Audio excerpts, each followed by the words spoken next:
Hello दोस्तों, मेरे channel पर आप सभी का स्वागत है। दोस्तों, इस वीडियो में मैं आपको बताऊंगा कि आरआरबी एनटीपीसी 12th लेवल जो 29 अगस्त 2025 को एग्ज़ाम हुआ है फर्स्ट शिफ्ट का, उसका मैं जीके का मैं क्वेश्चन लेकर आया हूं दोस्तों। और यह जो क्वेश्चन है दोस्तों 100% रियल है आपका, और यह स्टूडेंट द्वारा लिया गया है। ओके, तो यहाँ मैं सभी फर्स्ट शिफ्ट का जीके का मैं क्वेश्चन लेकर आया हूँ, और इसमें जो है क्वेश्चन के साथ मैं आपको आंसर बताऊंगा, और आंसर के साथ मैं उसका एक्सप्लेनेशन और डिटेल्स भी और मैं आपको बता दूंगा, जिससे कि आपको और भी डिटेल्स जानकारी क्वेश्चन के बारे में पता हो जाएगा। ओके, तो चलिए दोस्तों चलते हैं बिना देरी किए हुए। देखिए, पहले सवाल पर आते हैं। पहला सवाल क्या पूछा गया था? परमहंस मंडली की स्थापना कहाँ की गई थी? तो देखिए, परमहंस मंडली की स्थापना जो है बम्बई में की गई थी, जिसे अब मुंबई के नाम से जाना जाता है।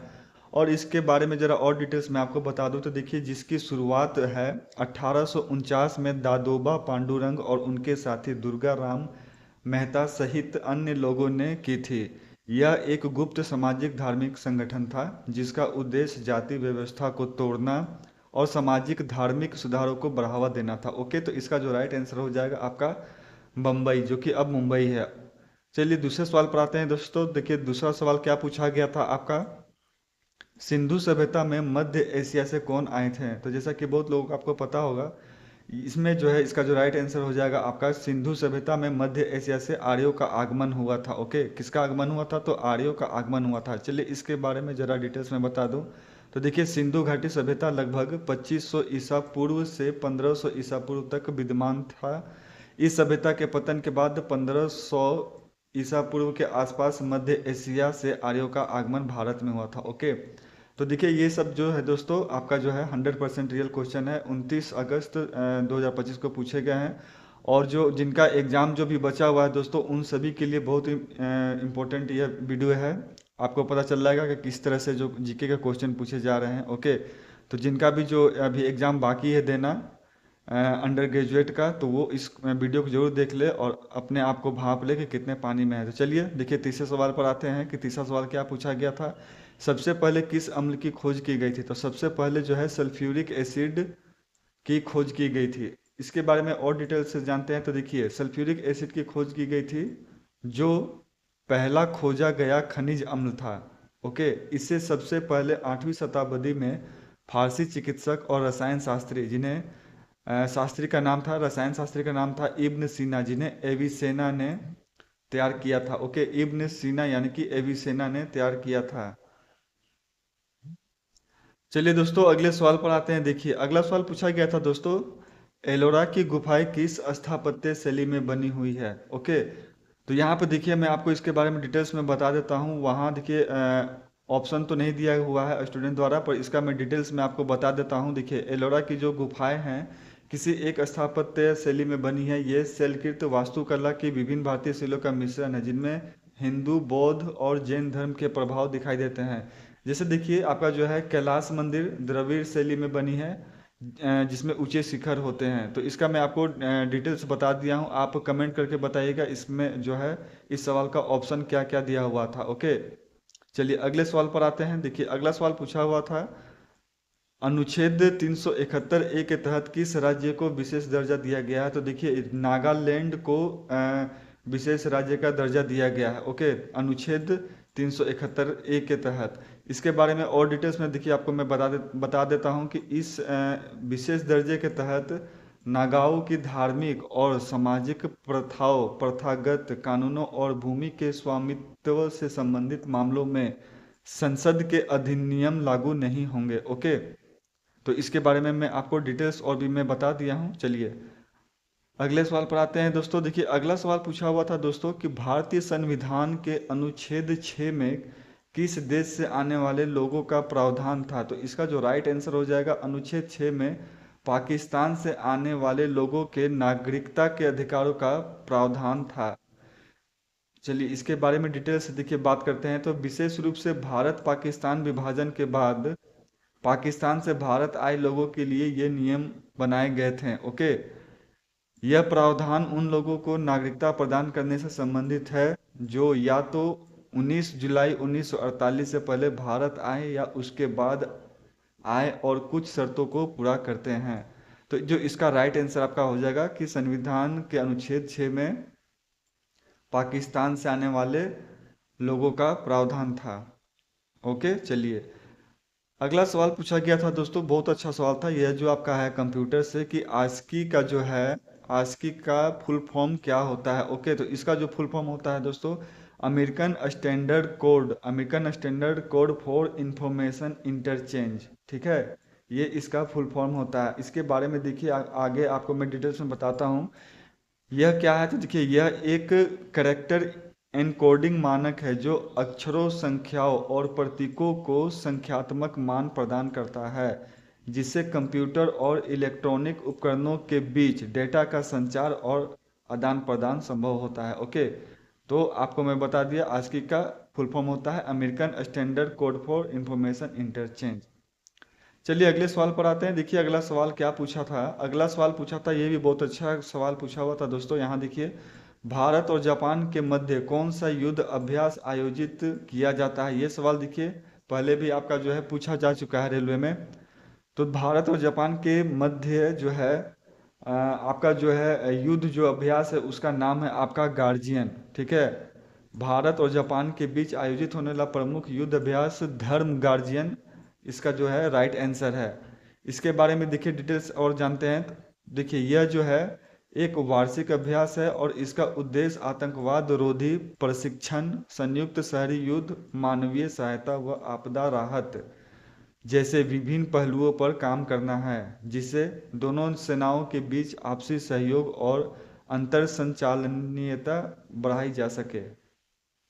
ठीक है, चलिए अगले सवाल पर आते हैं। देखिए अगला सवाल पूछा हुआ था कि भारतीय संविधान का कौन सा अनुच्छेद अपराधों के लिए, ओके, अपराधों के लिए दोष सिद्धि के संबंध में संरक्षण से संबंधित है। तो इसका जो राइट आंसर हो जाएगा, भारतीय संविधान का अनुच्छेद जो है दोस्तों 20 यानी कि अनुच्छेद 20 अपराधों के लिए दोष सिद्धि के संबंध संरक्षण प्रदान करता है।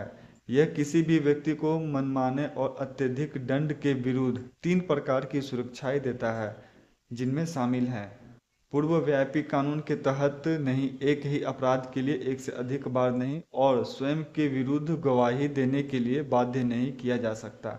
ओके, तो ये इसका जो राइट आंसर हो जाएगा अनुच्छेद 20 आपका ये हो जाएगा। ठीक है, चलिए अगले सवाल पर आते हैं। देखिए अगला सवाल पूछा गया था दोस्तों, भारत में प्रथम पंचवर्षीय योजना को किसने प्रस्तुत किया था। तो आप सभी को पता है कि पूर्व प्रधानमंत्री जो थे जवाहरलाल नेहरू ने भारत की संसद को पहली पंचवर्षीय योजना प्रस्तुत की थी। ओके, चलिए अगले सवाल पर आते हैं। देखिए अगला सवाल क्या पूछा गया था, भारत के मानुष शाह और दिया चितले ने मिश्रित युगल का खिताब किस टूर्नामेंट में जीता था। तो इसका जो आपका राइट आंसर हो जाएगा दोस्तों, भारत के मानुष शाह और दिया चितले ने WTT contender Tunis 2025 table tennis tournament में मिश्रित युगल का खिताब जीता था। ओके, यह जीत जो है ट्यूनीसिया की राजधानी ट्यूनिस में हुई थी, जहां भारतीय जोड़ी ने फाइनल में जापान की दूसरी वरीयता प्राप्त जोड़ी को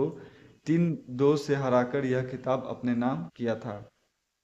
ओके, चलिए अगले सवाल पर आते हैं दोस्तों। और हाँ दोस्तों, अगर वीडियो अगर अच्छा लग रहा हो तो एक लाइक सब्सक्राइब जरूर कर दीजिएगा, और भी मैं आपके लिए सवाल लेकर आऊँगा। अभी ये जीके का है, और मेरे चैनल पर जो है अभी रीजनिंग का भी वीडियो मैं डाल चुका हूँ, इसका एनालिसिस आप वहाँ भी जाकर देख सकते हैं मेरे चैनल पर जाकर। और इसके बाद जो है मैं आपके लिए कंप्यूटर और मैथ का भी क्वेश्चन मैं लेकर आऊँगा, तो चैनल को मेरा जरूर सब्सक्राइब कर लीजिएगा।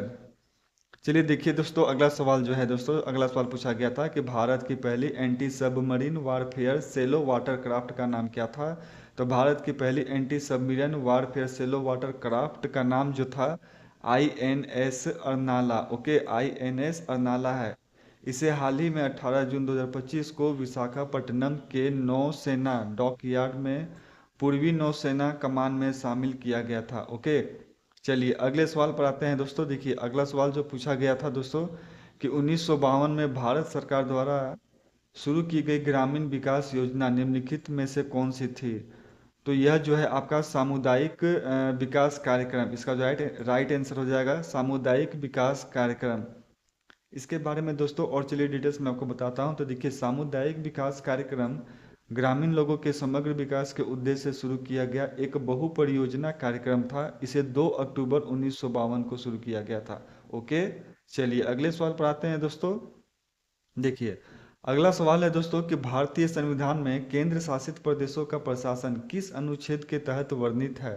ओके, तो यह देखिए आपका जो है भारतीय संविधान में केंद्र शासित प्रदेशों का प्रशासन मुख्य रूप से अनुच्छेद जो आपका है 239 से 241, आर्टिकल जो आपका है 239 से आपका जो है 241, ठीक है, वर्णित है, जो भारतीय संविधान के भाग जो है 8 के अंतर्गत आते हैं। यानी कि जो आपका भाग जो है दोस्तों 8 के अंतर्गत आते हैं, ठीक है। अनुच्छेद 239 विशेष रूप से केंद्र शासित प्रदेशों के प्रशासन से संबंधित है, राइट। चलिए अगले सवाल पर आते हैं। देखिए, डेस्कटॉप पर नई फाइल कैसे बनाई जाती है। तो देखिए इसका जो है बहुत ही आसान है कि अपने डेस्कटॉप पर आपको जो है राइट क्लिक करना होता है, ठीक है। राइट क्लिक जब आप करते हैं तो वहाँ पर आपको बहुत सारे ऑप्शन मिलते हैं। तो वहाँ पर जैसे कि आपको फोल्डर, टेक्स्ट, दस्तावेज, तो वहाँ पर आपको जो है न्यू फोल्डर करके आपको वहाँ पे आपका जो है नाम शो वहाँ पर होगा। उस पर जैसे आप क्लिक करेंगे तो आपका जो है डेस्कटॉप पर आपको इस तरह से फोल्डर आपका येलो कलर में शो करने लग जाएगा। वहाँ पर आपको डिफ़ॉल्ट न्यू फोल्डर आपका नेम लिखा रहता है। आप वहाँ पर राइट क्लिक करके रीनेम पे जाकर आप अपना नाम भी दे सकते हैं। तो इस तरह से जो है डेस्कटॉप पे आपका जो है नया फाइल बनाया जाता है। ओके, चलिए अगले सवाल पर आते हैं। देखिए अगला सवाल जो पूछा गया था दोस्तों, पश्चिमी घाट के कारण कौन सा क्षेत्र प्रभावित होता है। तो देखिए दोस्तों, पश्चिमी घाट मुख्य रूप से भारत के दक्षिण पश्चिम भाग के तटीय और आंतरिक क्षेत्रों को प्रभावित करता है, जहां यह दक्षिण पश्चिम मानसून की हवाओं को रोकता है, जिससे पश्चिमी ढलानों पर भारी वर्षा होती है। ओके, चलिए अगले सवाल पर आते हैं। देखिए अगला सवाल पूछा गया था कि भारतीय संविधान सॉरी देखिए भारतीय जनसंख्या को इनमें से कौन सा कारक प्रभावित नहीं करता। भारतीय जनसंख्या को कौन सा कारक प्रभावित नहीं करता। तो देखिए प्रदूषण या जीवोकरण। इसका देखिए एक्सप्लेनेशन आपको मैं बता दिया हूँ। यहाँ पर देखिए कि भारतीय जनसंख्या को कई कारक प्रभावित करते हैं, लेकिन एक ऐसा कारक है जो उसे सीधे तौर पर प्रभावित नहीं करता, और वह जो है आपका प्रदूषण या जीवोकरण। ओके, ये आपका राइट आंसर हो जाएगा, ठीक है। जियो या तो हो सके वहाँ ऑप्शन में कुछ और भी हो, पर इससे मिलता जुलता आपको जरूर मिलेगा, प्रदूषण या जीवोकरण, या तो प्रदूषण आपको ऑप्शन में जरूर होगा। ओके, देखिए अगला सवाल जो पूछा गया था कि आरटीआई किस बॉडी पर लागू किया जाता है। तो देखिए आरटीआई जो है यह जो है मुख्य रूप से केंद्र और राज्य सरकारों द्वारा स्थापित, नियंत्रित या वित्त पोषित सभी सार्वजनिक प्राधिकरणों पर लागू होता है, ठीक है, आरटीआई। ओके, चलिए अगला सवाल देखिए पूछा गया था कि जलवायु परिवर्तन पर पेरिस समझौता किस वर्ष अपनाया गया था। तो यह जो है आपका पेरिस समझौता 2015 में अपनाया गया था, ठीक है, 2015 में अपनाया गया था। इसके बारे में और डिटेल्स जानते हैं तो यह जो है एक ऐतिहासिक अंतर्राष्ट्रीय समझौता है, जिसे 12 दिसंबर 2015 को पेरिस में COP21 यानी जलवायु परिवर्तन पर संयुक्त राष्ट्र फ्रेमवर्क कन्वेंशन के पक्षों का 21वां सम्मेलन जो हुआ था, तो उसमें 195 देशों द्वारा अपनाया गया था। अब यहाँ से पूछ दिया जाएगा कि जब पेरिस समझौता हुआ था तो किस वर्ष अपनाया गया था, 2015 को।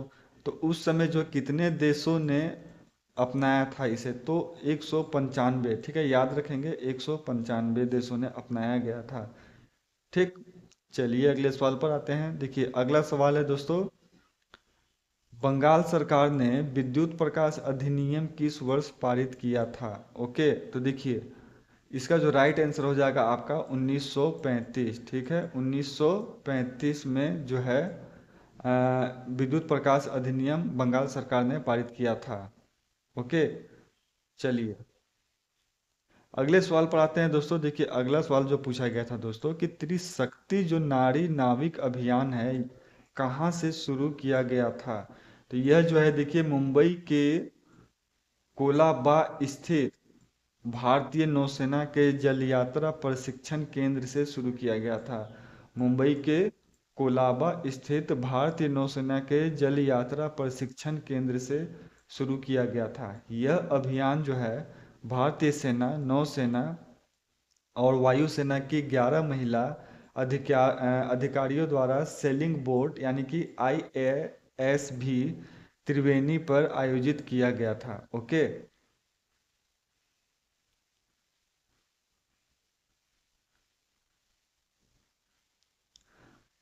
तो दोस्तों यह था आपका जो 29 अगस्त 2025 को जो एग्ज़ाम हुए थे, जीके का क्वेश्चन मैं आपको लेकर आया था फर्स्ट शिफ्ट का, आरआरबी एनटीपीसी 12th लेवल का।